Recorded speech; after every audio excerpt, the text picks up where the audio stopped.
Ladies and gentlemen, welcome back You back? Yeah. You're back? I'm back. You're back. I am back. I don't know where I went, but I'm back, and I'm going to say not to another episode of Just Be. Welcome to the first episode of, well, it's still the 18th episode. 19th episode this will be? It's 18. Of the Universal Lens. So we switched our name this week. If anybody follows us on Facebook and social media, they see that we're kind of streamlining things in one direction. So the podcast from this day on, I decree, will be called the Universal Lens. The Universal Lens. I'm John Emilio, along with Me? Yeah, you. I'm Andrew Tate. Tate.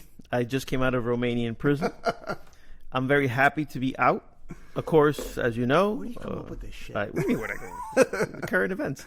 Current events. I don't watch the news. I'm in the news every day. I don't watch it. Everybody follows me. And it's important to know that, the Romanian prison was a hellhole. But I'm happy to be out. You got to watch less news, man. What is You watch too much freaking news. Oh, my God. You don't know Andrew Tate? No idea. I know Andrew Dice Clay. I don't know Andrew Tate. You serious right now? Yeah, no idea. Oh, man. Henry, I don't watch the news. I watch the news in the morning for 30 minutes. No wonder you're happy. I watch it 30 minutes. I watch Channel 4, whatever it is. Well, there's your mistake. Channel 4. Did the world blow up? Okay, not completely. It's almost there. It's almost there, but not completely. We get to live another day, and I go on to my day. It really is almost I don't watch the news. Yeah, no, Andrew Tate. By the way, I'm not Andrew Tate, as you know. No. Nowhere near it. Henry Beltra, happy to be here. Happy to be with you. Yes. Discussing the thing that we love most right now. Absolutely. So, like we said, so the Universal Lens. That's the name of our current show. If you were following it, nothing to do. You'll see. Obviously, most of you, before you actually hear this, will probably have noticed already that Right. all the graphics have changed, the logos have changed, the name on all the podcasts and the streaming venues have all changed. It's also easier to search, you know. Well, yeah. Just Be. He would look up Just Be. We'd be like number 555. No. On the list. I didn't realize there was that many Just Be's when I came up with that name. What would suck is the fact that we had to put B.E.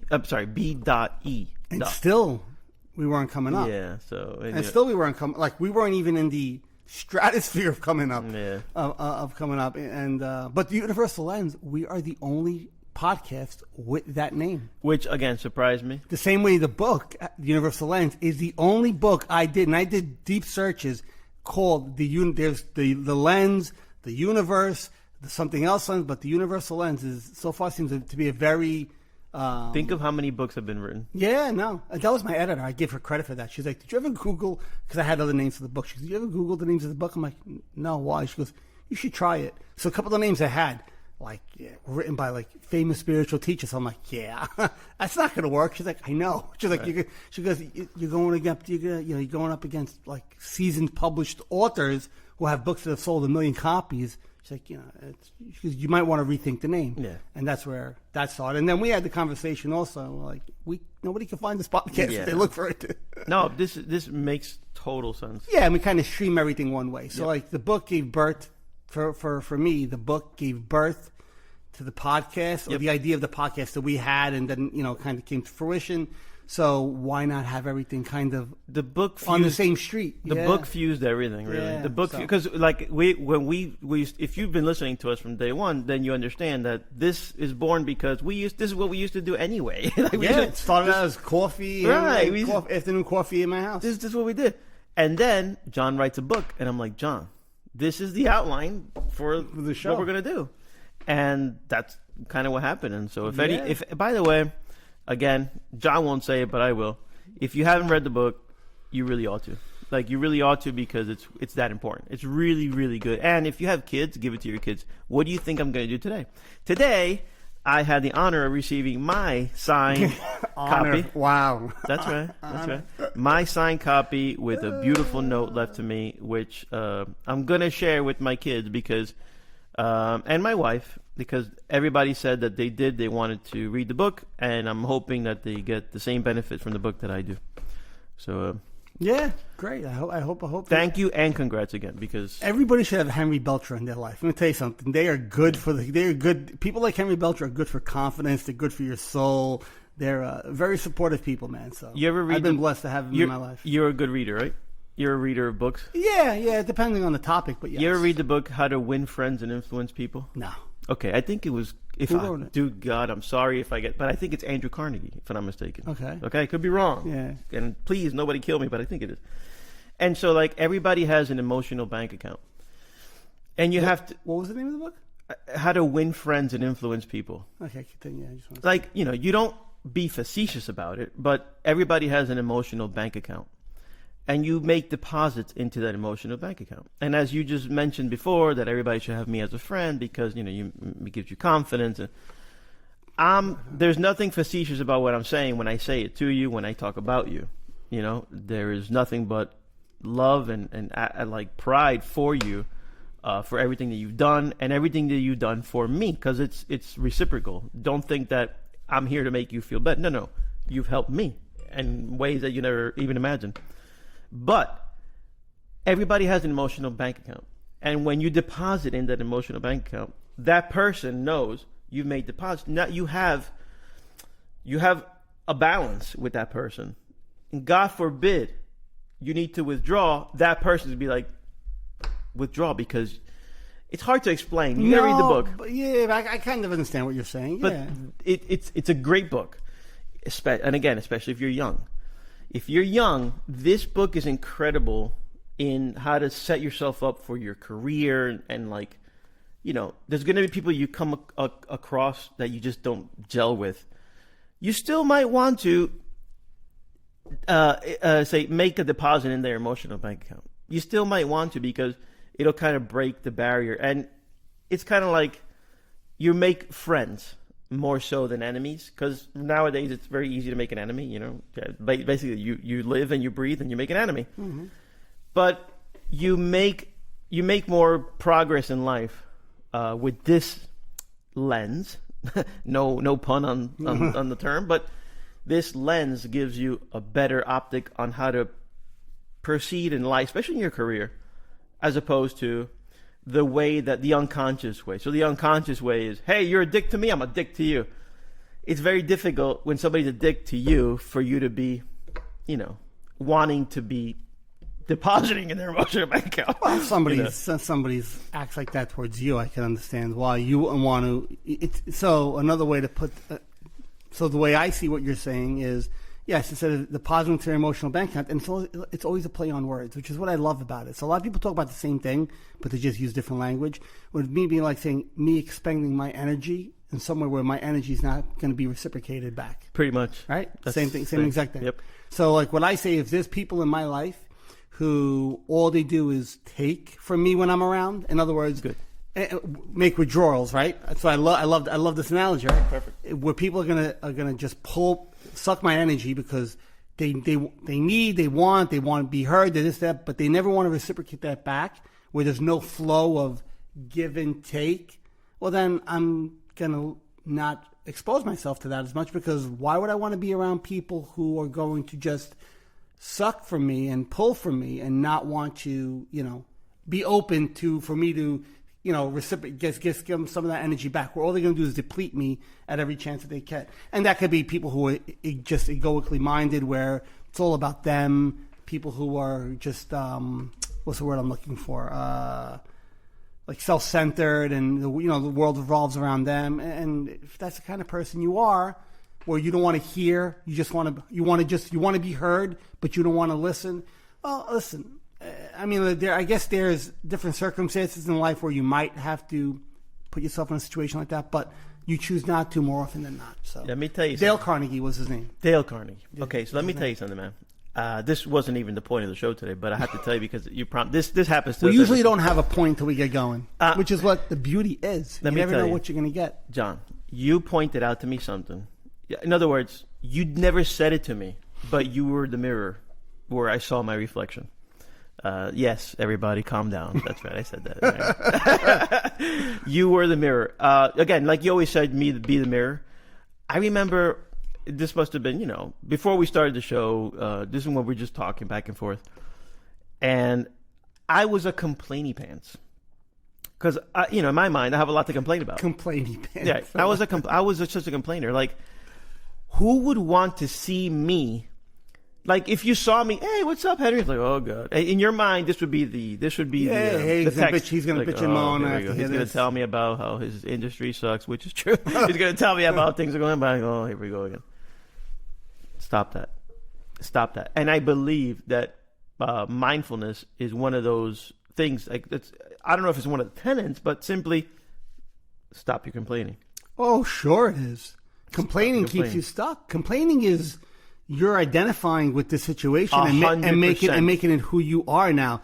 100%. That sucky thing's happening, and we've said this 1,000 times. That sucky thing is happening, but when you complain about it, now you've identified with it. Now you're saying, well, this is who I am. Yes.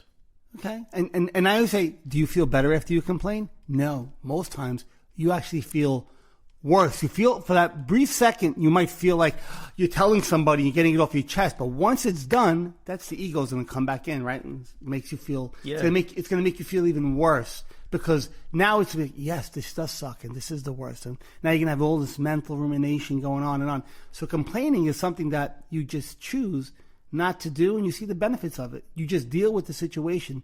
There's no need to amplify it, right? Complaining is taking an amplifier, sticking it into an amp, and then just cranking that volume Yes. to 10. No. And for many reasons. Be acoustic. It's slower, it's quieter, and you're going to deal with it a lot better. For many reasons, it's healthier to do exactly what you said. Yeah. Don't amplify it. No. And here I was, a complainer, because in my And most mind- people were. It's Oh, yeah, 100%. Yeah. This isn't like as a that. matter of fact, because I've worked on my complaininess, it's easy to see now the other people who are the same position that I was. Oh, yeah, sure. So Sure. I would like to be a mirror, but as we learned a few episodes ago, it's a little difficult for me to be a mirror. I'm more of a pusher, So here I am in front of this unconscious person who's complaining to me unconsciously, Yeah. because this was me just a year ago or something like that. It's tough to be the mirror because I'm not a good mirror still yet. You know what I mean? Like I'm getting there. But what's so tough about being in the mirror? It's like So they're complaining. I just don't have the. So what was your response to them complaining? I hate to say this, but eye roll. You know what I mean? But like, you know, Do you know my wife? Sorry, honey. Sorry. but like eye roll. But Love you. and it's like we go back to what we stumbled upon. I think the eye roll is a natural. The eye roll is probably a automatic, just kind of physical reaction. Did it follow up with any kind of good sage advice. No, you don't have to give him sage advice, but even any. Did it follow up with? Did you feed into it? No. Okay, so then that's the No, important. That's a more important. So thing. I'm taking definitely good steps. Yeah, but I mean, Rome wasn't built in a day, man. good, exactly right, exactly Yeah, right. you know? It's one of those things where I'm hearing this person and they're complaining, and I don't want our relationship to be that where every time you see me, It's you're complaining. Yeah. or every time I see you, I'm a complainer. Oh, I knew a lot I of- don't like I had that. a lot of people like that. In my life. But it took me, it took your mirror, took your reflection to kind of shine a light on my complaininess. You know what I mean? And it really helped. And I can't tell you how I was withdrawing from you. I was withdrawing from your emotional bank account as opposed to making a deposit. I was not doing anything, let's say, productive. when you were complaining, you told him, Right. Oh, okay, yeah. There's nothing productive. No, like no, complaining. There's if we meet, right? Just say, hey, what's up, John? Hey, what's up, honey? How's it going, bro? How's it going? Jesus, that was me. Yeah. Honestly, that was me. And I have to, and I can say it because I like to think I'm honest. complaining is not productive. No, Not at all. You get nothing out of it. And believe me, and here's what I learned. Here's what I me. learned. Here's what I learned. And I said this on episode 1. Basket case theory. Behind everybody who you think has got it all together is a bunch of things that they don't have together. That they're nuts about this and Yeah, sure. Everybody's got opinions, and everybody's got theories, and everybody's got. so this this example about complaining, you know that the person who's listening to your complaining also has their own complaints, but they didn't foist them upon you the way you did. Hey John, how's it going? Hey Henry, how's it going? bro, let me tell you how's it going. If I'm if you were complaining to me, what would the benefit me? And I used to be somebody who would buy into it years ago and would reciprocate that complaining right back. Yeah. Yes. Did you hear what that guy did? Too freaking. Yeah, and a lot of it was surrounded by youth. For us, I remember a lot of the biggest complaining would always happen with youth sports back in the day, right? And it would be reciprocated back, and I always remember like that feeling afterwards was never. Like there was nothing there. It wasn't purposeful. So once I went on this journey and I started realizing, and having all this awareness and practicing and just doing all this work to kind of reach us to get on a different path, let's just say. I realized that, and this is by me like listening to other spiritual teachers and working with people, there is no benefit at all. There is zero benefit to complaining, and there's a difference. People can go, well, what does that mean? That if I go out to a restaurant, there's a fly in my soup, I shouldn't say anything? No. So there's two ways. You can voice your disapproval of something, right? If something's being done to you or you're being wronged in a way, but without complaining. When I complain, I'm making myself a victim in this. Yes. I'm listening to why this sucks for me. Yeah. Right? So there's two ways to go at this. Hey, come here, waiter, come here. What the hell? It's in my soup. This is the worst. I don't come here for this shit and blah, blah, blah, blah, blah. Or, excuse me, sir. I'm sorry, pardon me, but there seems to be something in my soup. If you could please take it back and just get me a fresh bowl. No problem. He leaves. That man, I apologize, takes care of it for you. No problem. Comes back with a fresh bowl of soup. There was no argument. There was no me needing to be heard. There's a situation. And we dealt with it. Or there's a situation, and we can make this into a big... a mountain out of a molehill. A mountain out of a molehill. Now, you could change that example for anything. It could be about work. It could be about a relationship. It could be about politics. It could be about whatever you want. Complaining does nothing but, A, not resolve the issue that's at hand, makes you feel like a victim, while you feel like you should be right, and leaves you with a wake of turmoil when it's done. Where is the benefit in anybody complaining? One of my biggest pet peeves when I started, and you said, like, be a mirror. So when I first started, I remember that I had a hard time with the mirror thing, and I wanted to point out to you if you were complaining. And I would say to people, and in the beginning, I think it was a little bit more harder when I said it, but as I started realizing what was happening, like my ego was starting to grab hold of even me kind of being on the spiritual path, I started saying, I turned to, but do you realize, like saying to the person, do you realize that the way you're approaching this, there's really no benefit to it? Do you realize that, like, when we complain, I like to use the word when we, so I don't say you to make you feel, when we complain about something, are we really resolving an issue? Or are we just making ourselves into these victims of this situation? So I could still, the point I'm trying to make is, you could still say, hey, I'm not happy, or I don't approve of this. I had a tree hit my house. I told you in PA a few weeks ago, right? Hit the chimney. So I've been dealing with, I won't name the insurance company's name. I was dealing with a certain insurance company. With the mother! And they've been an absolute disaster to deal with. I have every right, to like throw my hands up in the air and like, and tell your story and over tell and my story over. Over. No, but instead when I spoke to the agent on the phone, I voiced my disapproval of how they were handling it, but not with screaming, belittling the person on the phone or acting, but saying, I don't understand why A, B, and C. I'm trying to understand why we've been asked the same question over and over. The stuff has been inputted. It's there. Whatever, right? I sent a follow-up email. Hey, thank you very much for your time, but I would like to know why this was overlooked. And things will get resolved maybe quicker, and you're not creating stress, because stress is created. You're not going down this rabbit hole of why you should be heard and how dare they and why you're the victim in this. And none of that is beneficial. There's no that's just the mind, the egoic mind trying to say, hey, look at me, listen to me, let me be right, let me be the center of attention. That just leaves you wanting for more of that. And I've never seen the benefit of it, and I understand why, spiritual teachers have always spoken about how complaining keeps you stuck, even therapists. How complaining just keeps you stuck. It doesn't, and you see it on social media. You just scroll one swipe down, you'll probably find 4 people who are complaining about something on Facebook. In how other words, they did this to my kid, how they did this to my wife, and who are they, and they did. It's a complaint disguised as something else, but it's always the Yes. complaint. It's always, sometimes they try to be cute with it. Oh, I'm not complaining. I'm voicing. Yeah.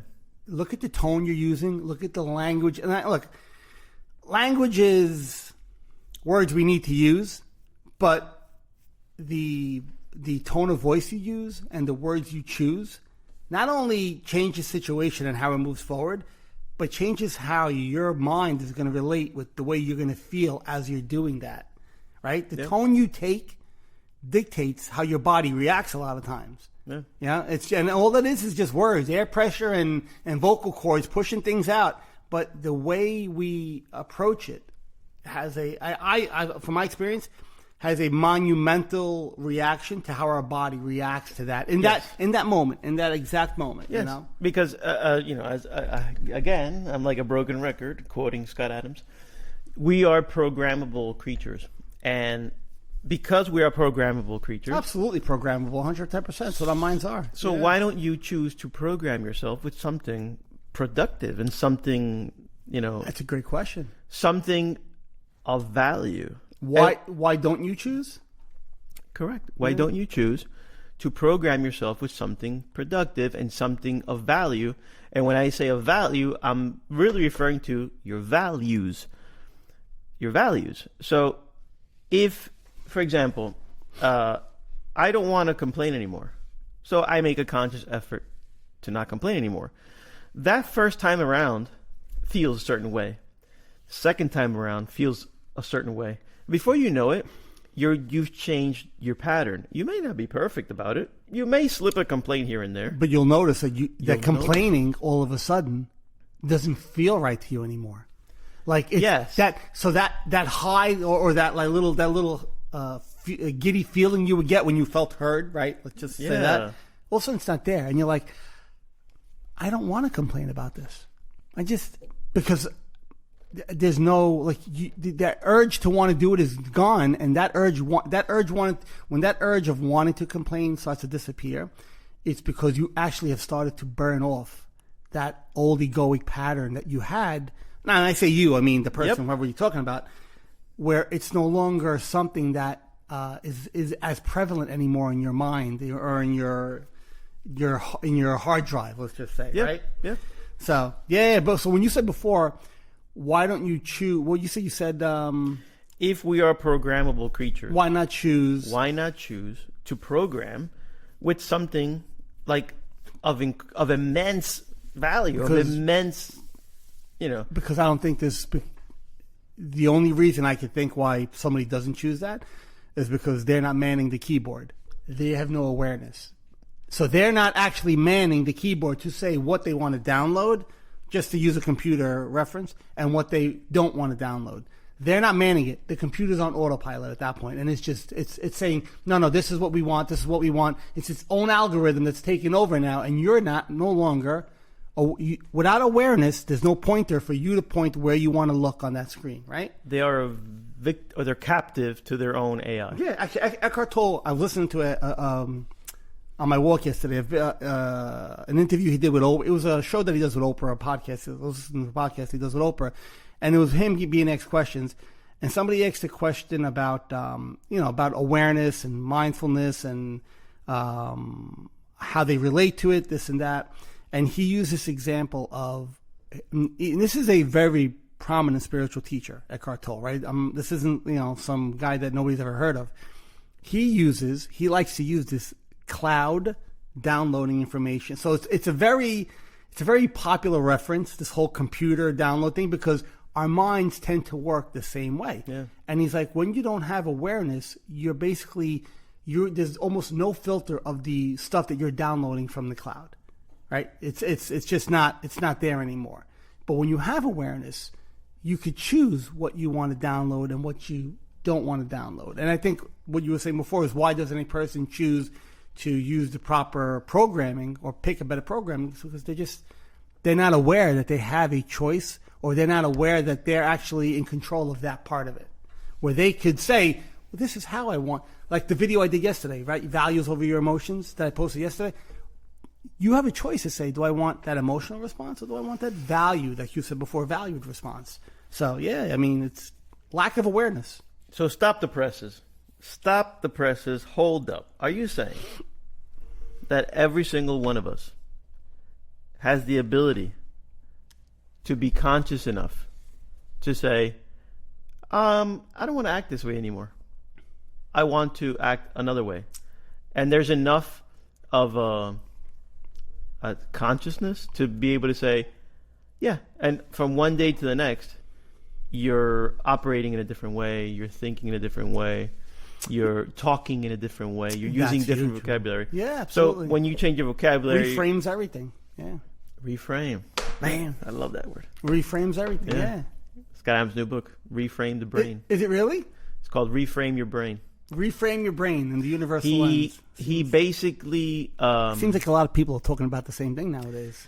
Well, in no, meaning like I like that. It's Scott Adams has always tried to get to your inside brain without you knowing that's what because if I go at you and say you should really stop drinking because alcohol he does it by maybe getting subconsciously just you on a subconscious level. The purpose of this book is to basically say so quick reframe. He says, by the way, reframes don't have to make sense as long as they work. So alcoholism. Here's how he would reframe alcoholism. Alcohol is poison. Yes. That's it. So if you're a conscious person, you don't like, why would you ingest poison? So that's it. If it helped you not drink, great. He says, they don't have to be true. They just have to work. And the human is like this. The human is very programmable. Is so like this. Very programmable. It doesn't have to be true. Don't argue with me if it's true or not. The human is very programmable. Agreed. Is it beneficial for you? Then do it. That's it. It's done. Well, but making that choice is easier when you're conscious, right? It's easy to make a conscious choice from your values when you have awareness. When you don't have awareness, it's not as easy as of a thing to do. Just because you're kind of just you're reacting, and you're not like we've said this before, right? Reacting and responding are two different things. The words mean the same thing. Reaction, response, right? They kind of mean the same thing, but one has that has a meaning to it that is more of a conscious, right? I respond is more of a conscious action.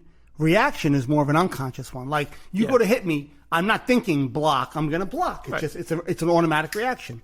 So physically, when we're dealing with stuff like that, yes, that reaction makes a lot of sense, right? Or you're driving, car, swerve. You don't think, car. Oh, I must swerve now because at that point you've hit the person. You just swerve. There's an automatic reaction.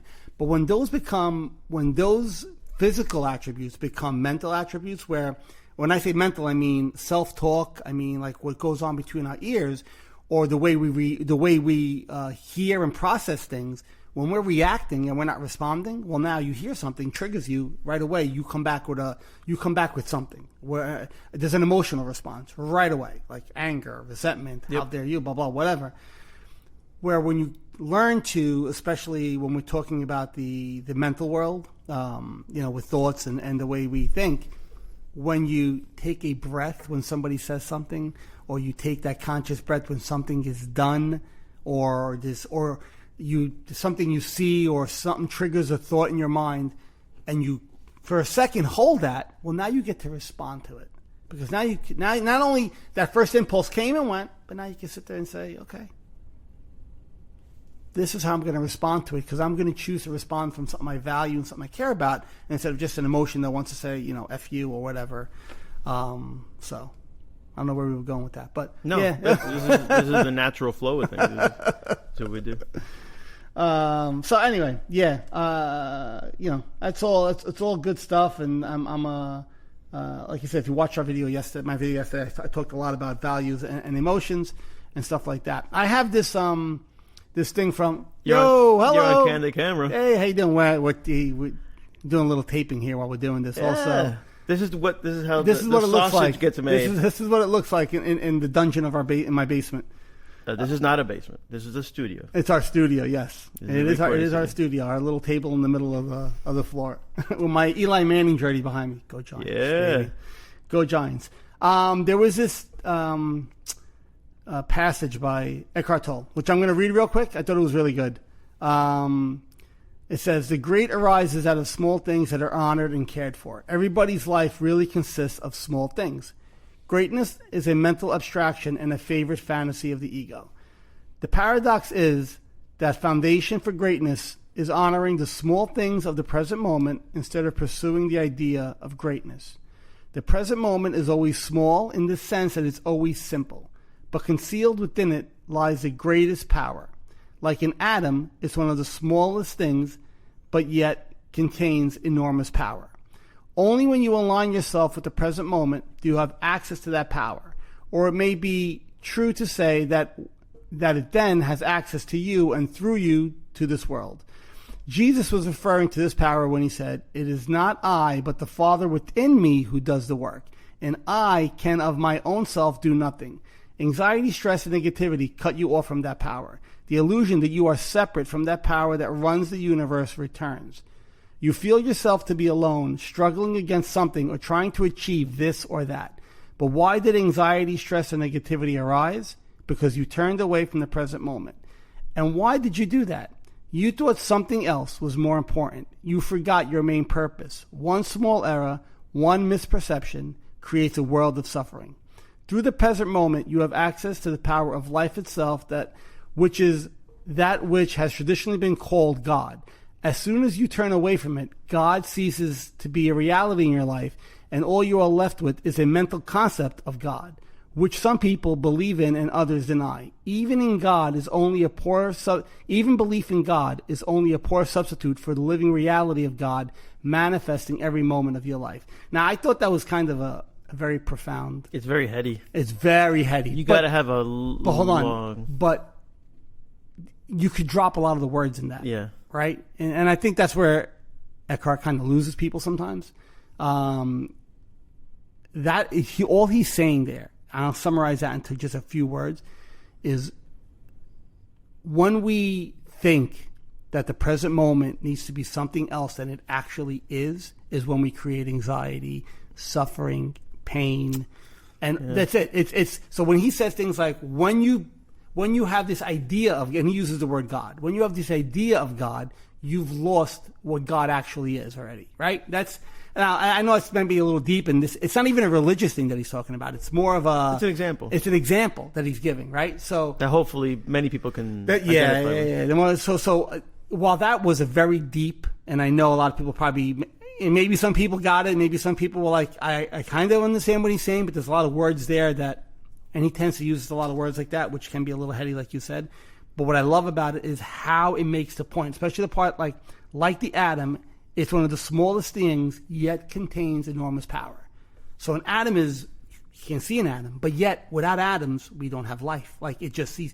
It's one of those things that that needs to be there in order for it to exist.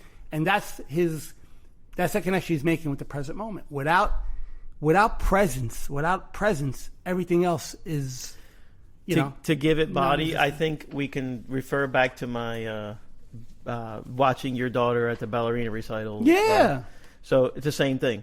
If you're there, not looking forward to it, sitting on board, I don't want to be here, you're missing the entire thing. But if you're there going, oh, look at her. Isn't she beautiful? Look what she's doing. All that work she put into this. I'm so proud of her. And you're watching her routine. Oh, don't fall. Atta girl. You're really in the moment. You're watching your beautiful daughter do her thing, and she's good. She's not going to be the next ballerina, but that's what life is. So that's the spice of life right there. That's what the enjoyment is. That moment, that atom within the spectrum of life. And then what he's saying, I think, is the anxiety creeps in when you're thinking about, oh man, my business is going through a hard time right now, and I know that what's going to happen because Monday I'm supposed to be doing this and that. Well, your daughter's up there, and she's doing her ballerina thing, and you're not living life at the moment. You're worried about tomorrow therefore anxiety. It's too much of a focus on what what is going to happen and not what is happening right now. Yeah, and I use that as a proxy. that example is a proxy for many examples. Absolutely. That was baseball for us. I told you already, there were many games where I was physically there, but not mentally at all. Mentally, I was stressing. Yeah. And then you'd come over to me, and then I complain.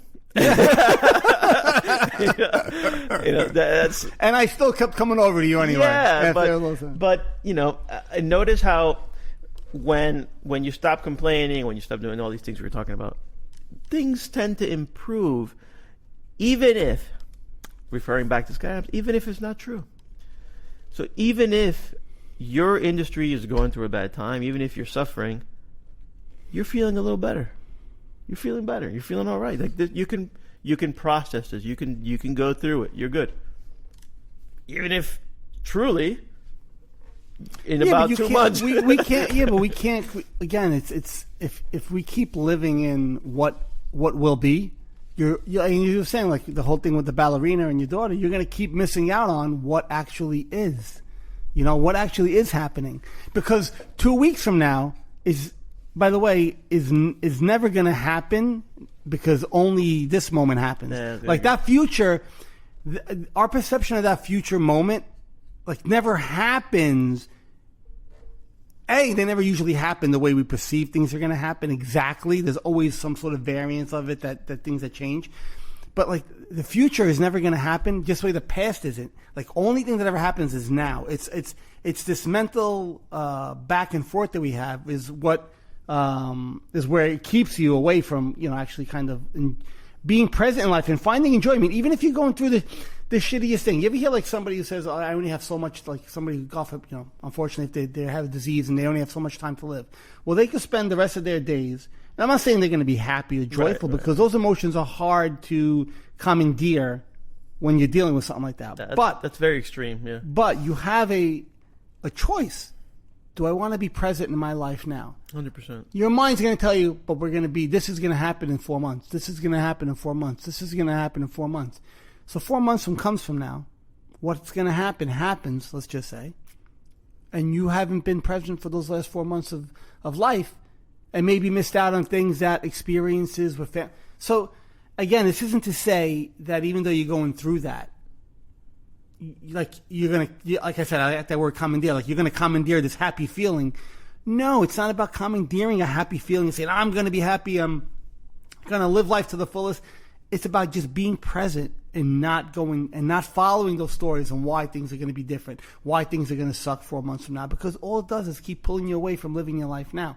Take somebody who, and I forgot where I read, I don't know if I read this somewhere or I thought of it on my own. Sometimes it becomes a blur. Take somebody who gets amnesia. So you have a person who was personality A before this happened. And let's say they get into an accident and they get amnesia from it.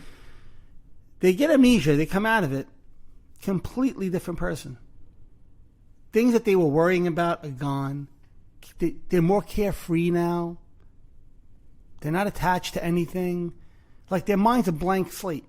And all of a sudden they find presence, because that's what, when your mind's a blank slate, you actually are, I'm just here. I don't know anything else. I am here. So somebody who gets amnesia is able to almost, and I'm not trying to say amnesia is a good thing, but they almost get pushed into an area where they lose any attachment. Like, that part of their brain has shut off that keeps them going back and forth, and it's gone. Like, it's gone. Those memories are for some reason disconnected. That hard drive has been severed, that part of the hard drive. And now they're just operating what they have right here. Now, while they might not know, they're not in distress.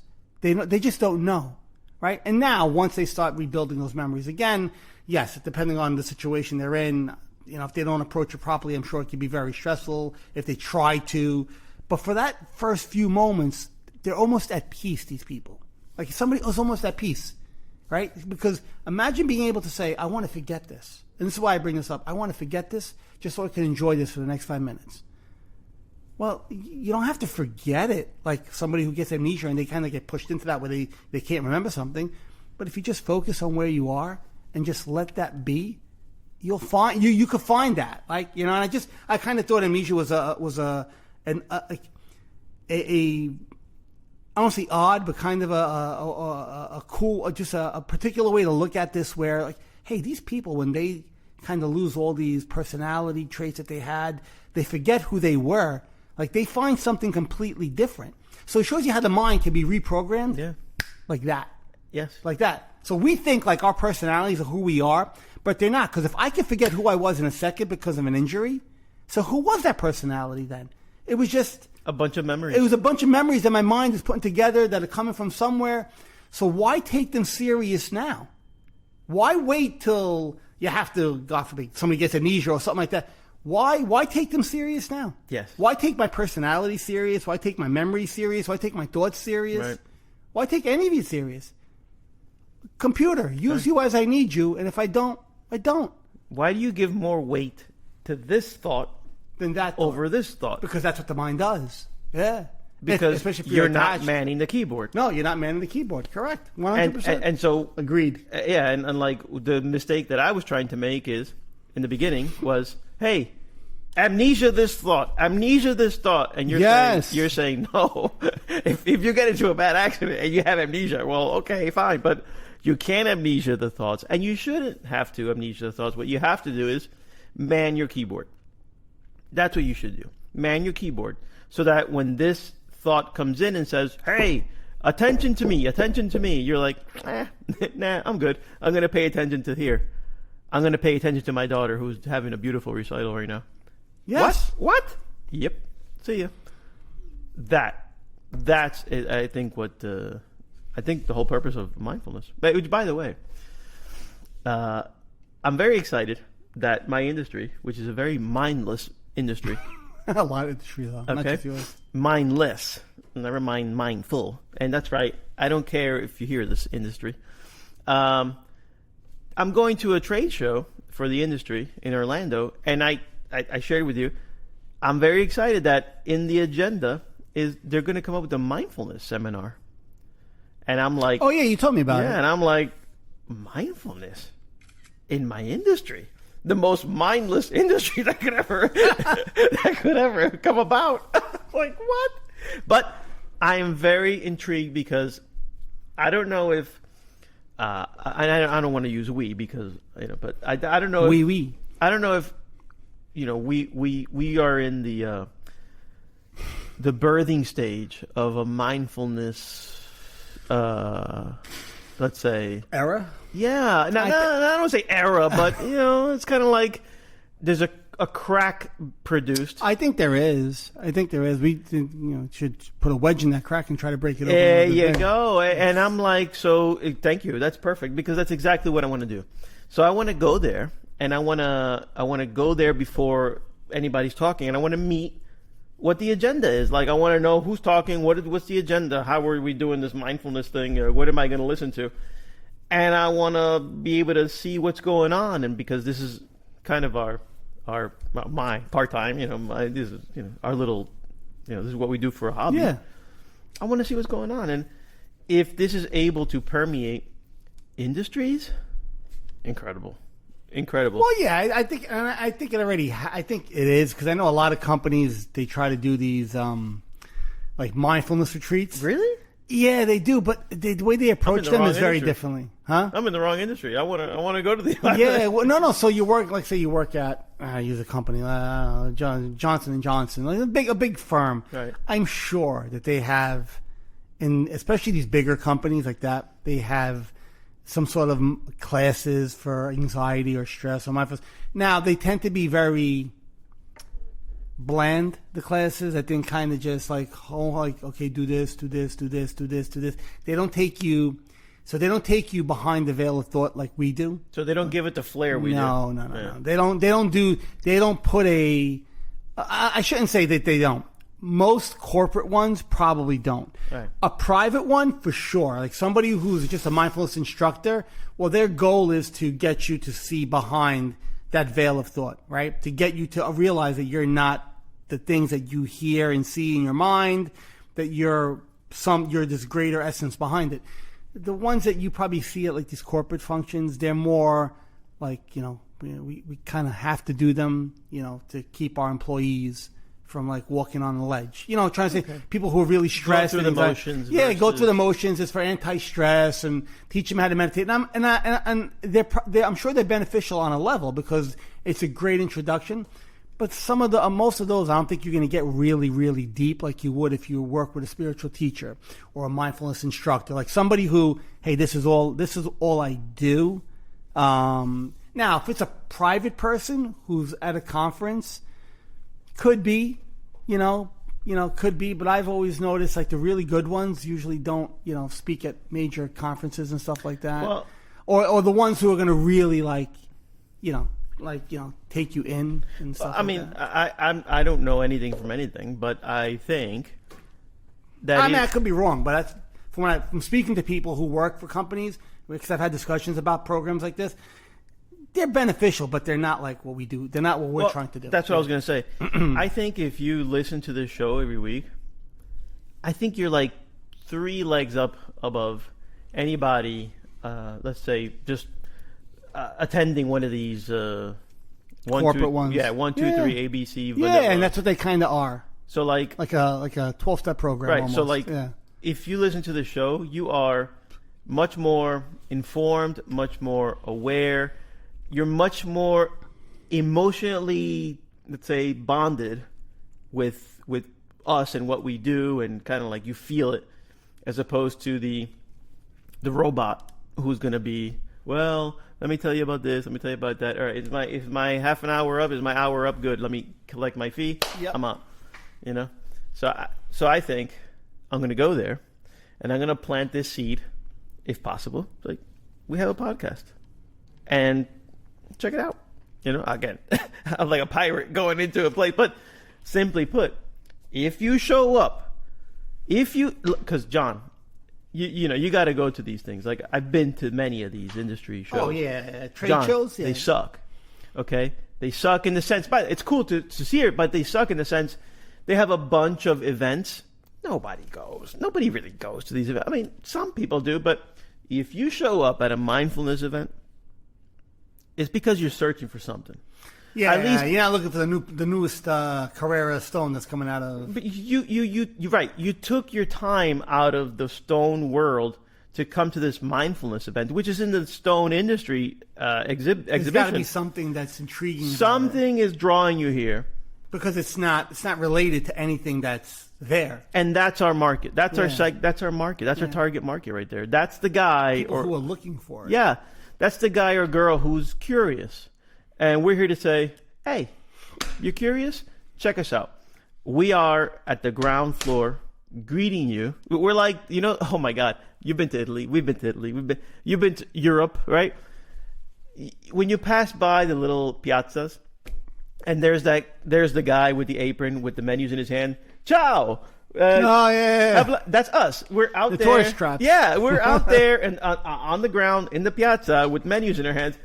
Would you like to come in and try linguine alla vongola? That's us, because we're not on the 10th floor. We're not PhDs. We're not, but we are people that have just made these modifications in our lives and already are able to reap these benefits from these small modifications. And it's incredible. And as you know about me in the past, I want to impart them on you. You have a blessed way of imparting them on people. I want to do it by brute force. I have a blessed way. Yeah, I want to do it by brute force because. But I think I guess we said the brute force thing is just. Yeah, it's a figure of speech. Yeah, no, but you were. I don't. I mean, I think that's just a natural occurrence when you start something new that you just kind of want to show everybody, but.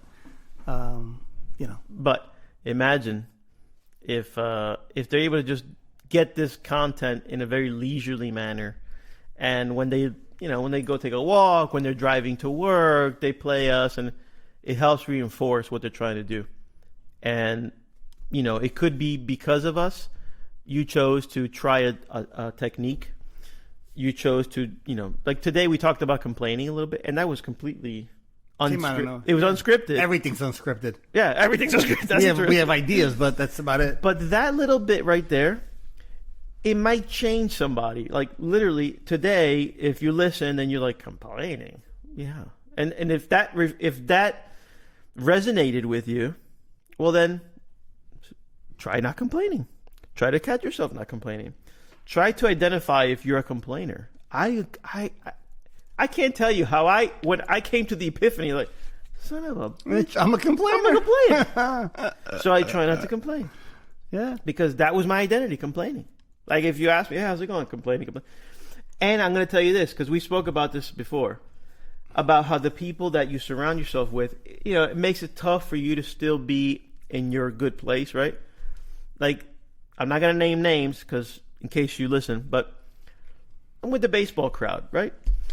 And they're trying to ask me over and over again, how's the business? Like you granted the stone business, yeah. It's almost as if you want to elicit from me the same... I know exactly what you're saying. The same response. And I give it the new response, which is, it's there, it's there, Because people do that because it opens up a door for them to bitch and moan about something else to you. It's like, oh, you're going to complain about something? Oh, well, listen. You think, yeah, I hear it. My industry is this. Oh, this is just as bad. Or my mother-in-law or my father, whatever it could be. They'll always come up. You open up a door. Once you complain to them, you open up a door for them to want to complain to you. It's the ego feeding off. It's my ego waiting for your ego to give me something back. But when you gave that response, it's there. All of a sudden, you know what you leave them with? You already know. Same old. People want to hear that. And it's a sickness. It's a disease. That's part of the thinking mind, which is a disease. It's a disease. People who want to complain constantly and want you to complain to them and want to complain to you, it's a disease or a sickness. I mean, even though it's not like technically one, but it is, because look at the patterns that you follow once you start doing that. When you start complaining, look where you end up going. Look how you end up feeling. Look at the wake that it leaves around you, and look at the people around you, and look how all you're doing is trading this vile negative energy back and forth. Here's some vinegar. Now you give me your vinegar. Now you give me your vinegar. It's exactly what it is. And I'll get text messages from people, and they'll start off by complaining about 5 things. What a great way to start. Right? It's like, and I listen. I'm not saying that people don't have things in life that they're not thrilled about. We all are. I mean, like I said, on this show, I've probably named 5 things that I've dealt with in the last 4 months that have been not ideal for me to want to deal with, right? And those are just things that I publicly talk about. So it's we all have things in our lives, yep. But I'll tell you that. Am I going to make myself a victim about it? No, and I know we have to wrap up now. But am I going to make myself a victim? No, I'm not. I choose not to. And it's not repressing it. It's not ignoring it. It's not making believe it's not there. It's not saying, I know you're there. But, hey, whatever is going on, who are you to steal my peace? What are you to steal my peace? Whatever the event, the situation, the person, nobody gets to steal that from you. You could give it away. You can give it away. Which is what like you're probably used to doing. You can be a prostitute and give it away if you want. And you could just give it away. Or you could just say, no, I'm not. I choose not. I know I choose not to give it away. To no person, no place, no event, no anything, because that's my dying moment in life. I want it to be a moment where I am, even with the fear of death hanging over my mind, which I can't control my mind from being scared of death, but even my mind not wanting to die, I know I'm going to anchor. My goal is to anchor in a place where I am here. This is it. I'm going to anchor in something that's greater than it, and then whatever happens, happens. I don't know, but you know. And by the way, all that being said, these are people that I love.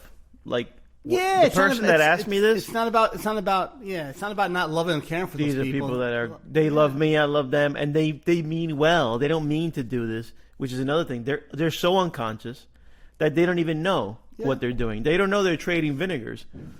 But whatever. That's humans. Yep, that's humans. Very complex species. We actually, yes, we are, but we don't have to be.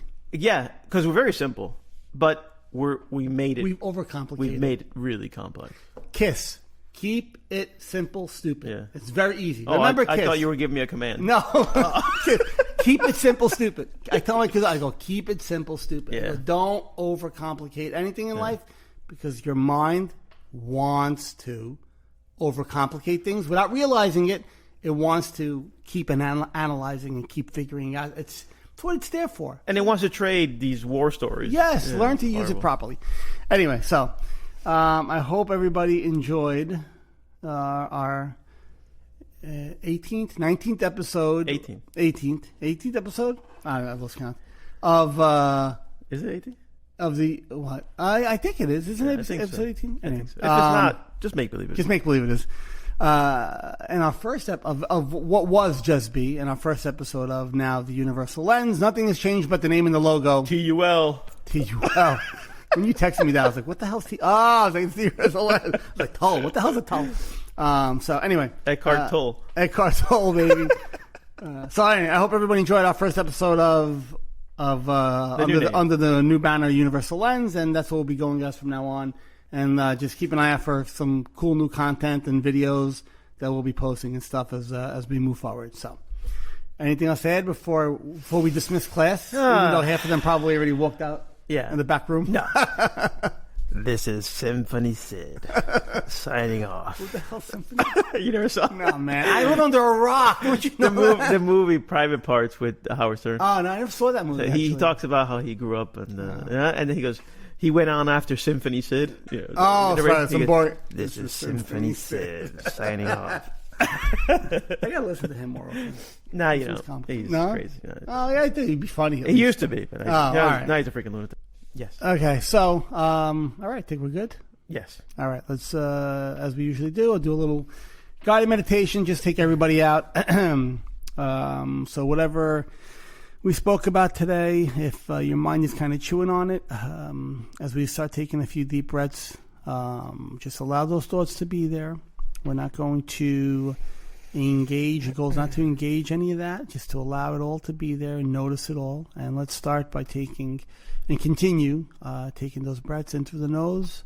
Try to do a 1 or 2 second hold and then exhale out and keep repeating that pattern. As I talk us through this. Just remember any thoughts that are in your head, any images, voices that you see, hear, notice them. Don't label them. No need to question them. Notice them, and then try to notice that silence behind it. That silence that's watching everything, that silence that's noticing everything, that's what we're talking about. That's the gravy. That's where we want to anchor in that. That's that universal intelligence that we speak about. That's that kind of that all-knowing presence. If you're sitting up, if you have any discomfort in your body, if you notice any pain or any discomfort, notice it. Don't judge it. No need to label it or create a story about it. Notice that it's there. You could bring your attention to it and then move your attention back to your breath. Notice how you could guide that focus from one thing to the next. Keep those breaths in and hold, and then exhale.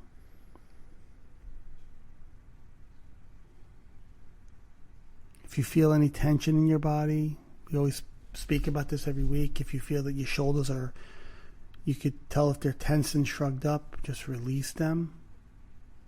If you're holding any tension in your jaw or in your forehead, those tend to be very common places, just release it. Notice and release. No labels, no judgment. Just notice and release it. And for the last few seconds, I really want you to try to focus on that silence behind it all. So whatever's being thrown at you, whether it's my voice or any thoughts in your mind, just try to keep that focus on that silence behind it all. That quiet, no voice, no name, no face, just a silence.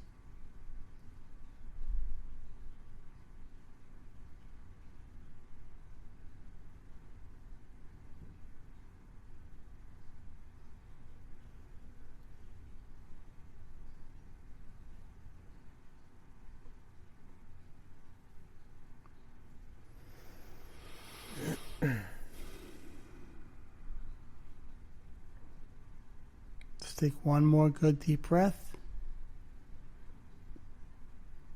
And exhale. All right. Slowly open your eyes. Again, if you guys want to stay here, please do so and enjoy a couple of more minutes of quiet time before you go back to your hectic lives. And that's it. Yep. John just taught you how to man your keyboard. Hey, what are you thinking about? Hey. But yeah, you do that enough, you'll man your keyboard. Absolutely. And you'll realize that you can man your keyboard. Yep. Yeah. All right. Till next week, this is John and Henry signing off from Henry signing off from Universal Lens. Guys, we'll talk to you next week. Take care. Take care.